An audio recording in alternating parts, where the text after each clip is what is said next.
जय हिंद। एक्सरसाइज 8.1 के question number 6 को सॉल्व करेंगे। क्वेश्चन नंबर 6 में लिखा हुआ है if angle A and angle B are acute angles such that cos A equal to cos B then so that angle A equal to angle B।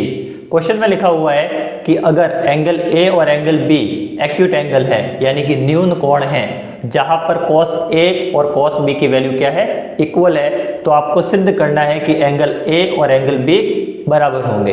तो हमें ये proof करने वाला क्वेश्चन है, तो चलिए इस क्वेश्चन को प्रूफ करके समझाते हैं आपको। तो चलिए क्वेश्चन को शुरू करते हैं।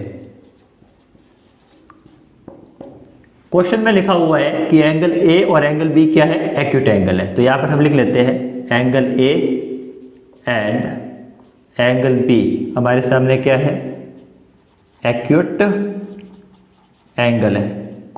अगर हमारे सामने एंगल A और एंगल B एक्यूट एंगल है तो एंगल C की वैल्यू क्या होनी चाहिए, 90 डिग्री होनी चाहिए। तो सबसे पहले हम यहाँ पर एक राइट एंगल ट्राइंगल बनाएंगे।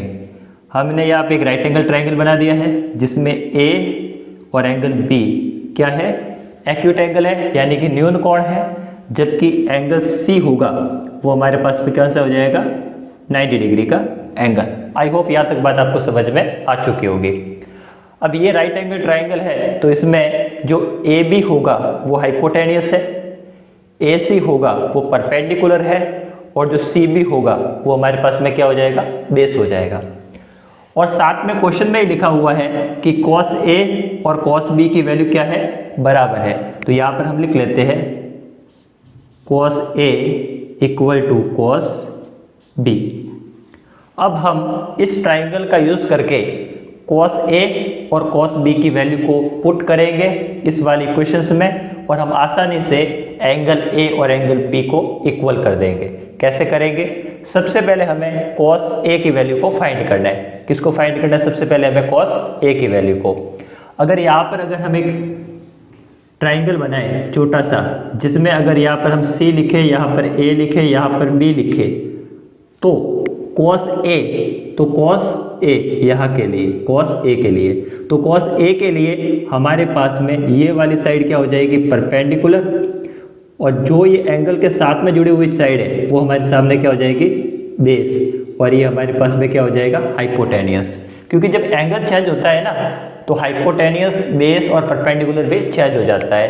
तो मैंने आपको शुरुआत में कहा था कि छोटे से ट्राइंगल के माध्यम से इसको सॉल्व करेंगे। तो अब हम यहाँ पे लिखेंगे पंडित बद्री प्रसाद हर हर भोले। इसका यूज करके हम cos A की वैल्यू को फाइंड करेंगे। तो cos A क्या होता है, cos A होता है, cos होता है sine theta cos theta, cos theta होता है base upon hypotenuse, cos theta क्या होता है, बेस अपॉन हाइपोटेनियस। तो cos A यानी कि बेस हमारे लिए क्या हो जाएगा, बेस हमारे लिए हो जाएगा AC। तो यहाँ पर हम लिखेंगे AC अपॉन में बेस, हाइपोटेनियस हमारे सामने क्या हो जाएगा, AB। तो हाइपोटेनियस हम यहाँ पे लिख लेंगे AB। आई होप यहाँ तक बात आपको समझ में आ चुकी होगी, क्योंकि हमने यहाँ पर एंगल को चेंज किया है। एंगल को चेंज करने पर हमारे सामने बेस और परपेंडिकुलर भी क्या हो गए हैं, चेंज हो गए हैं। नेक्स्ट बात, cos B की वैल्यू को फाइंड करना है हमें। अब हमें A से कोई लेना देना नहीं है, एंगल A से हमें cos B को फाइंड करना है। तो हम एक छोटा सा ट्राइंगल बनाएंगे। इस ट्राइंगल में हम ये कह देते हैं A है, ये C है, ये B है, ये हमारे सामने 90 डिग्री का एंगल है। हमें क्या निकालना है, cos B यानी कि थीटा क्या है हमारे पास में, B।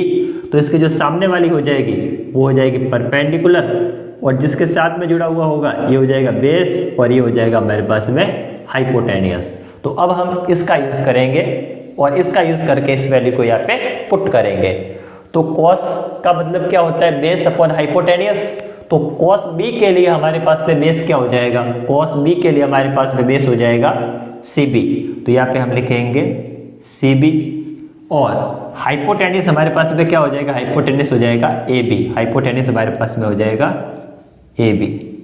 तो आई होप हमने दो अलग अलग ट्राइंगल को बना के इन वैल्यू को पुट किया है कि cos A की वैल्यू हमारे पास में AC अपॉन AB है और cos B की वैल्यू हमारे पास में CB अपॉन AB है।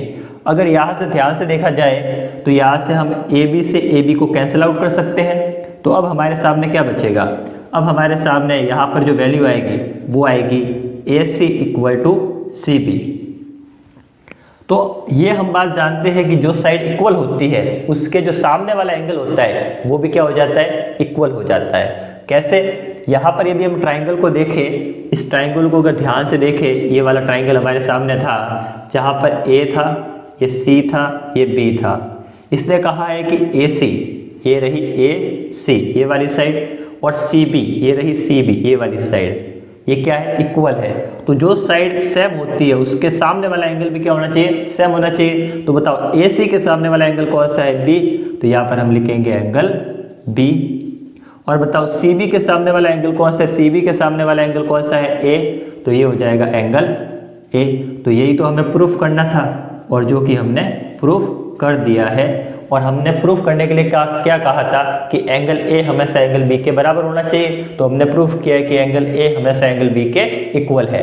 आई होप ये क्वेश्चन आपको समझ में आ चुका होगा। ये थोड़ा सा लॉजिकल क्वेश्चन था जिसमें सिद्ध करने के लिए बात कही गई थी। मैंने आपको बताया कि जब भी एंगल चेंज हो जाता है तो बेस और परपेंडिकुलर भी चेंज हो जाते हैं। तो आई होप ये क्वेश्चन आपको समझ में आ चुका होगा।